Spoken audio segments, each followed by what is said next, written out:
masker, menjaga jarak. Ya, pintar. Jadi anak-anak, hari ini kita akan memulai pembelajaran kita. Oleh karena itu, Ibu minta salah satu dari kita untuk memimpin doa agar pembelajaran kita ini dari awal bisa berakhir dengan baik. Ibu minta Ririn untuk memimpin kita dalam doa. Teman-teman, fokus. Mari kita berdoa. Berdoa selesai. Ya, baik, terima kasih kepada adik Ririn yang sudah memimpin kita dalam doa.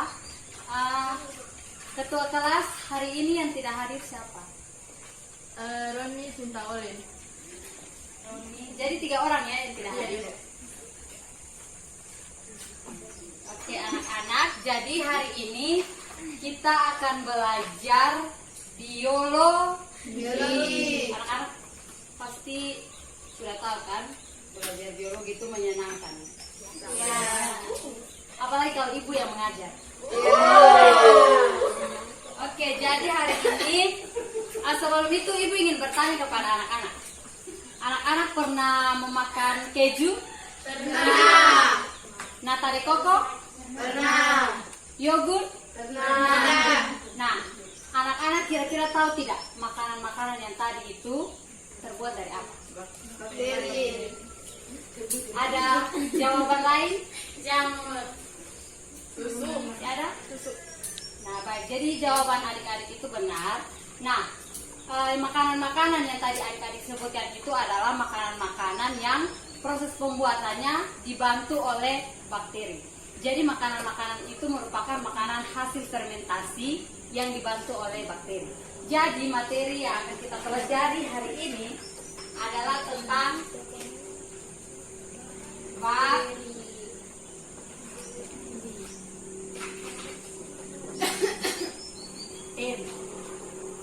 Ya. Jadi anak-anak, sebelum kita masuk dalam materi kita hari ini, anak-anak harus tahu terlebih dahulu kompetensi dasar yang akan kita capai pada hari ini, yaitu yang pertama mengidentifikasi struktur, cara hidup, reproduksi, dan juga peran bakteri dalam kehidupan.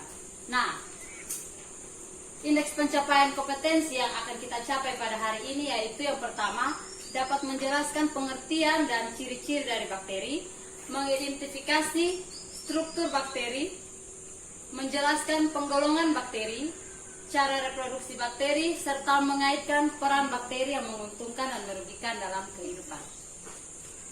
Nah, tujuan pembelajaran ini yaitu setelah kita mengikuti pembelajaran dengan pendekatan saintifik menggunakan model pembelajaran discovery learning, siswa atau peserta didik mampu mengidentifikasi struktur bakteri, penggolongan bakteri, reproduksi bakteri, peran bakteri dalam kehidupan, serta menyajikan data tentang ciri-ciri dan peran bakteri dalam kehidupan secara tepat, kritis, kreatif, kolaboratif, dan dengan rasa tanggung jawab, jujur, disiplin, dan mandiri.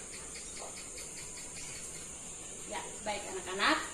Sebelum itu, Ibu ingin bertanya, apakah anak-anak tahu apa itu bakteri? Saya tahu. Ya, coba Rifila. Bakteri adalah kelompok hewan yang bertubuh kecil. Ya, masih ada? Bersifat prokariotik. Ya, benar sekali. Masih ada yang lain? Ya, jadi pengertian bakteri adalah kelompok hewan yang tidak memiliki membran inti sel, dan organisme ini juga termasuk dalam domain prokariota yang berukuran sangat kecil dan memiliki peran yang sangat besar di dalam kehidupan bumi. Nah, selanjutnya kita akan melihat ciri-ciri dari bakteri. Nah, ciri bakteri yang pertama yaitu bersel satu atau sangat sederhana. Yang kedua, prokariotik yang telah adik-adik sebutkan tadi, mengandung kromosom yang haploid, hidup secara autotrof dan heterotrof, bereproduksi dengan cara seksual maupun aseksual, memiliki beberapa macam bentuk, yakni bulat, batang, spiral, memiliki alat gerak yang berupa flagel, dan memerlukan kelembaban yang sangat tinggi sekitar 80% untuk kehidupannya. Baik. sini paham? Paham. Ya, baik, kita lanjut. Nah, anak-anak perhatikan gambar yang ada di sini. Ini merupakan gambar dari struktur bakteri. Struktur bakteri di sini adalah bakteri prokariota ya. Nah, ini merupakan bagian-bagian dari gambar yang ditunjukkan dari gambar ini. Nah, ini merupakan fungsi dari bagian-bagian yang telah disebutkan tadi. Nah, selanjutnya kita akan mengetahui tentang penggolongan dari bakteri.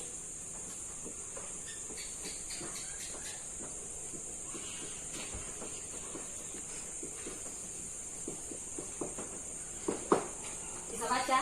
Bisa. Ya. Penggolongan bakteri yang pertama itu adalah berdasarkan bentuk.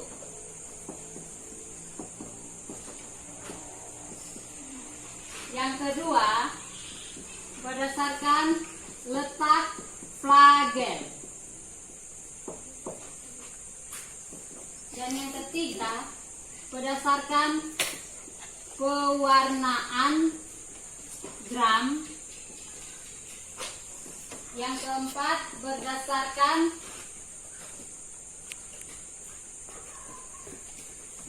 cara memperoleh oksigen.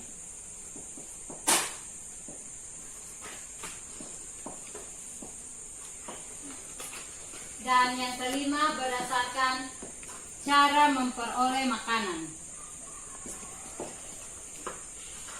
Ya, yang pertama kita akan lihat dulu bentuk dari penggolongan bakteri yang pertama. Nah, anak-anak bisa lihat semua ke slide. Ini menunjukkan bentuk dari bakteri yang pertama, yaitu kokus atau bakteri yang berbentuk bulat. Anak-anak bisa lihat. Nah, bakteri ini dibagi lagi menjadi beberapa variasi, yaitu kokus, diplococcus, streptococcus, sarcina tetrat, dan lain-lain. Kemudian bentuk yang kedua yaitu basil atau berbentuk batang. Anak-anak bisa lihat pada slide yang ada. Yang ketiga yaitu berbentuk spiral atau berbentuk lengkung dan mempunyai variasi seperti anak-anak bisa lihat di sini, vibrio, spiral, dan spiroset. Dan yang kedua, penggolongan bakteri berdasarkan letak flagel. Di sini ada 4, yaitu monotrik, amfitrik, lofotrik, dan peretrik. Anak-anak bisa lihat. Nah, lanjut. Berdasarkan pewarnaan dari gram. Nah, penggolongan berdasarkan gram ini ada 2, yaitu bakteri gram negatif dan juga bakteri gram positif. Nah, yang membedakan antara bakteri gram negatif dan bakteri gram positif adalah pada dinding sel. Nah, pada dinding sel bakteri gram negatif, dinding selnya itu lebih tipis dari Bakteri gram positif. ya, betul sekali. Kemudian pada saat pewarnaan gram, bakteri gram negatif memiliki warna merah pada saat pengecetan gram. Kemudian pada bakteri gram positif memiliki dinding sel yang lebih tebal daripada bakteri gram negatif dan memberikan warna ungu pada saat pengecetan gram. Sampai sini anak-anak bisa paham? Paham. Baik, kita lanjut. Nah, ini gambar ini. Gambar ini merupakan perbandingan atau perbedaan dari bakteri gram negatif dan juga bakteri gram positif. Ya, anak-anak bisa melihat ini merupakan dinding sel dari bakteri gram positif yang bakterinya dinding selnya lebih tebal daripada dinding sel dari bakteri gram negatif. Kemudian pada bakteri gram positif memberikan warna ungu pada saat melakukan pengecetan gram. Sedangkan pada bakteri gram negatif memberikan warna merah pada saat pengecetan gram. Baik, kita lanjut. Kemudian penggolongan bakteri berdasarkan cara atau kebutuhan oksigen. Nah, bakteri ini dibagi menjadi bakteri aerob atau bakteri yang membutuhkan Oksigen bebas untuk mendapatkan energi. ya, betul sekali. Dan bakteri anaerob atau bakteri yang Tidak membutuhkan oksigen bebas untuk mendapatkan energi. ya. Kemudian cara memperoleh makanan Berdasarkan yaitu pada penggolongan bakteri yang kelima.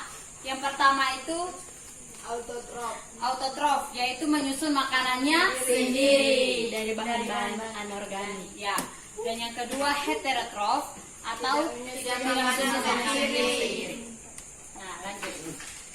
Nah, kita akan masuk dalam reproduksi bakteri.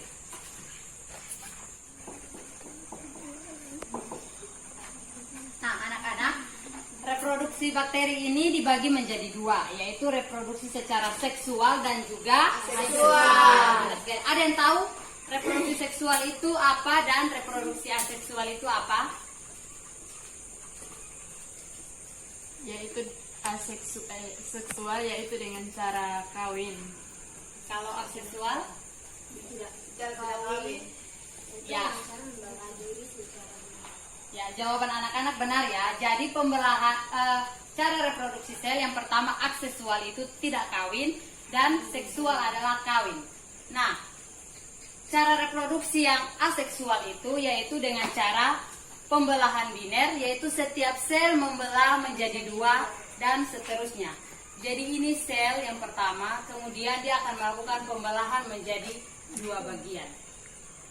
Kemudian cara reproduksi bakteri yang kedua yaitu secara seksual ada tiga, yaitu transformasi, transduksi dan juga Konjugasi. Ya, pintar sekali. Cara reproduksi bakteri secara transformasi yaitu masuknya DNA ke dalam sel bakteri sehingga terjadi perubahan materi genetik sel dari bakteri. Nah, itu anak-anak bisa lihat contohnya pada bakteri Streptococcus pneumonia. Kemudian yang kedua secara transduksi. Nah, secara transduksi ini merupakan proses pemindahan materi genetik suatu sel bakteri ke bakteri lain dengan perantara atau bakteriofag. Jadi pada reproduksi ini sel bakteri tidak langsung masuk ke dalam materi genetik satu sel itu tidak langsung masuk ke bakteri yang lain, tetapi dia melalui perantara atau bakteriofag. Itu anak-anak bisa lihat pada contoh virus T, itu merupakan salah satu contoh dari bakteriofag. Dan yang kedua adalah konjugasi. Ketiga adalah konjugasi, yaitu pemindahan materi genetik secara langsung melalui kontak sel dengan membentuk struktur seperti jembatan di antara dua sel bakteri yang berdekatan. Jadi anak-anak bisa lihat ini yang disebut dengan pilisex atau struktur seperti jembatan yang akan menghubungkan dua sel bakteri yang akan melakukan pemindahan materi genetik. Baik, yang terakhir adalah peranan bakteri dalam kehidupan.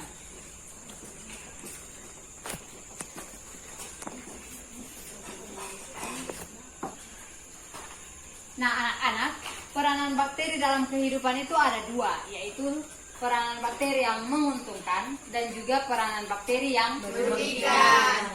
Nah, anak-anak tahu tidak apa peranan bakteri yang menguntungkan dalam kehidupan? Dalam pembedahan pertanian, Ya, penghasilan Dapat menambah kesuburan tanah, ya, apalagi? penghasilan antibiotik, Ya, penghasilan makanan ataupun juga minuman, ya. Nah, contoh penghasil bahan makanan atau minuman itu seperti apa?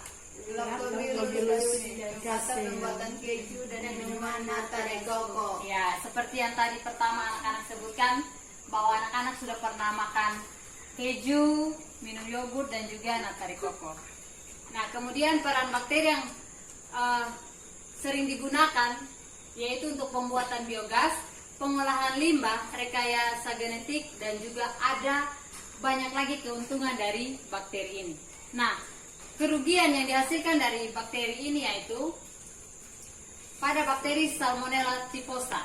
Ini menyebabkan penyakit tifus dan juga diare. Kemudian ada Shigella dysenteriae atau penyebab penyakit disentri dan ada penyakit Neisseria meningitidis, yaitu penyakit meningitis. Kemudian Mycobacterium tuberculosis, yaitu penyebab penyakit tuberkulosis. Ya, sekian materi kita hari ini. Nah, sekarang saatnya kita akan mengerjakan LKPD. Baik, jadi Ibu akan membagikan kepada kalian LKPD. Sebelumnya kalian duduk dalam bentuk 2 kelompok. Ada yang 3, ada yang 4 ya.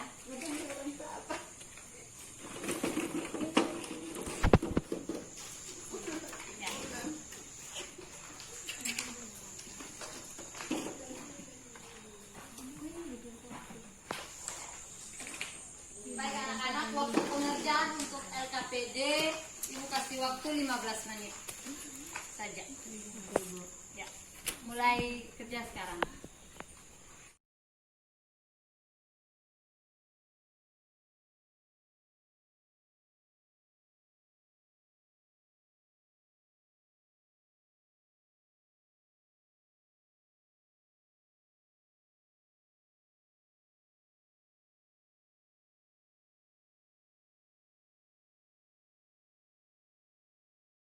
Jadi anak-anak, waktunya sudah selesai untuk mengerjakan LKPD-nya. Sekarang Ibu akan meminta adik-adik untuk mempresentasikan hasil dari pengerjaan LKPD yang sudah Ibu bagikan. Jadi kelompok mana yang mau duluan? Kelompok 1 atau kelompok 2? Ini kelompok 1, ini kelompok 2. Kelompok 1. Oke, kelompok 1. Kelompok 1 dapat nomor 1, dan karena kelompok 1 ada 4 orang, jadi kelompok 1 dapat soal nomor 1, 2, dan 5. Sedangkan kelompok 2 mendapatkan soal nomor 3 dan berapa? 4. Ya. Untuk kelompok 1 silakan. Jadi nanti dari kelompok lain juga kalau misalnya ketika kelompok ini memberikan jawaban, adik-adik kalau merasa jawaban belum pas bisa ditambahkan. Ya, kelompok 1.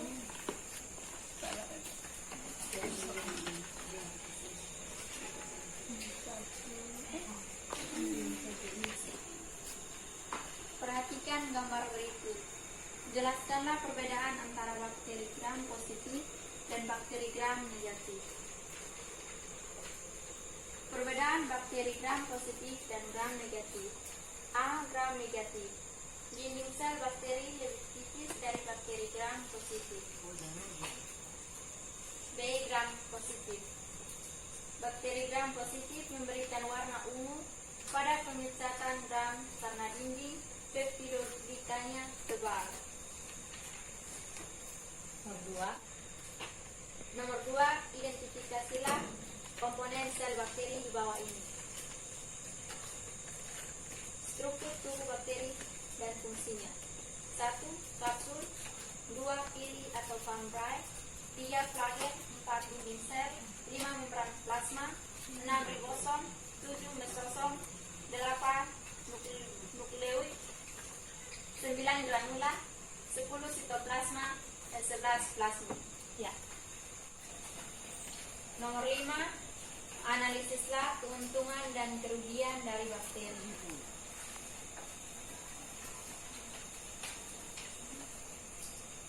Bakteri menguntungkan dan merugikan. 1. Bakteri menguntungkan. A. Dalam bidang pertanian, karena menambah kesuburan tanah. 2. Bakteri merugikan. Salmonella typhosa, inilah penyebab penyakit tifus. Terima kasih untuk kelompok 1 telah mempresentasikan hasilnya. Mungkin dari kelompok 2 ada yang ingin ditambahkan dari hasil yang sudah disampaikan oleh kelompok 1? Kalau pas, berarti waktunya kelompok 2 untuk presentasi. Hasilnya kelompok 2 mendapatkan nomor 3 dan juga nomor 4. Nomor 3, identifikasilah bentuk-bentuk bakteri berdasarkan gambar di bawah ini. Contoh bakteri berdasarkan bentuk. Pertama, kokus atau bulat. Misalnya Streptococcus pyogenes. Yang kedua, basil atau batang, misalnya Escherichia coli. Yang ketiga, vibrio atau koma, misalnya Vibrio cholera. Yang keempat, spirillum, misalnya Troponema pallidum. Nomor 4, cara reproduksi pada bakteri prokariot. Yang pertama, reproduksi bakteri terjadi dalam 2 cara, yaitu reproduksi aseksual atau tidak kawin, yaitu dengan cara membelah diri secara biner. Yang kedua, reproduksi seksual atau kawin terdiri dari: yang pertama, konjugasi merupakan cara reproduksi dengan memindahkan materi genetik melalui kontak langsung antar bakteri. Yang kedua, transformasi, yaitu pemindahan satu gen atau DNA bakteri ke sel bakteri lain melalui proses fisiologis. Yang ketiga, transduksi, yaitu proses pemindahan materi genetik atau DNA melalui perantara atau infeksi virus. Terima kasih untuk kelompok 2 yang telah mempresentasikan hasilnya. Kelompok 1 mungkin ada yang ingin ditambahkan dari presentasi kelompok 2? Ya, kalau pas, maka kegiatan pembelajaran kita pada hari ini telah berakhir. Nah, selanjutnya siapa yang akan memberikan kesimpulan kepada kita tentang materi yang telah kita pelajari hari ini? Ya, baik, ketua kelas. Silakan. Kesimpulan dari materi ini yaitu bakteri merupakan kelompok hewan yang tidak memiliki membran inti sel. Bakteri bersifat prokariotik, bereproduksi secara aseksual maupun seksual, memiliki bentuk bulat, batang, dan spiral, memiliki peranan yang merugikan dan juga menguntungkan bagi manusia. Ya, baik. Terima kasih buat adik Dian. Beri tepuk tangan untuk adik Dian dan untuk kita semua. Nah, selanjutnya anak-anak kita akan refleksi tentang sejauh mana pemahaman anak-anak terkait dengan materi yang baru saja kita pelajari tentang bakteri. Oleh karena itu anak-anak siapkan kertas satu orang satu.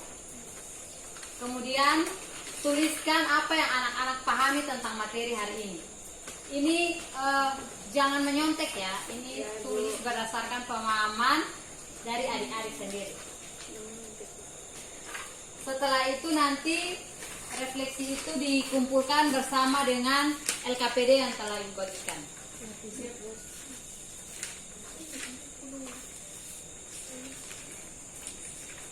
Ya, waktu untuk mengerjakan refleksi Ibu kasih 7 menit. Dimulai dari sekarang. Ya, waktunya sudah habis untuk mengerjakan refleksi. Anak-anak bisa kumpulkan refleksinya ke ketua kelas. Kemudian ketua kelas nanti dibawakan bersama LKPD ke ruangan Ibu. Nah, materi yang akan kita pelajari minggu depan yaitu tentang protista. Oleh karena itu, anak-anak mohon untuk pelajari tentang materi itu agar minggu depan ketika Ibu masuk, adik-adik sudah punya pemahaman tentang materi yang akan kita bahas. Kemudian nanti Ibu akan memberikan tugas dan tugasnya akan Ibu berikan ke ketua kelas setelah ketua kelas mengantarkan LKPD karena tugasnya Ibu lupa di kelas. Oke, kita akan menutup pembelajaran kita hari ini. Oleh karena itu Ibu meminta salah satu dari kalian untuk memimpin kita dalam doa penutup. Siska.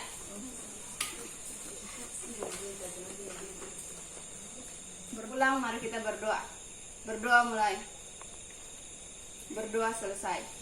Ya, terima kasih anak-anak dan selamat siang. Selamat siang, Ibu.